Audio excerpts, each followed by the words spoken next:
চিরসখা ধারাবাহিকে আগামী পর্বে আমরা দেখতে পাবো যে মিঠির বিদায় বেলায় কেঁদে ভাসালো সবাই। তারপর সবাই মিঠিকে একে একে আশীর্বাদ করে। রশ্মি বৌদি আবার নাটক করে কাঁদার ভান করে। এদিকে অনন্যা ও রশ্মি বর্ষাকে বলে, কি হলো বর্ষা, তোমার কাজটা কখন করবে? তখন বর্ষা বলে, দাঁড়াও দাঁড়াও, মিঠি যখন শ্বশুরবাড়ি যাবে তখন ওর জিনিসগুলো গুছিয়ে দেবার সময় তার মধ্যে ওই রিপোর্টটা আমি রেখে দেব। তারপর যখন শ্বশুরবাড়ি গিয়ে শাশুড়ি জিনিসপত্র দেখবে তখন হাতে পড়ে যাবে।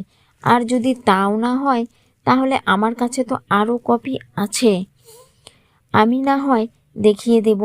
তারপর রশ্মি বৌদি বলে, এখন করলে কি হতো বলো তো, তাহলে আমরাও সবাই দেখতে পেতাম।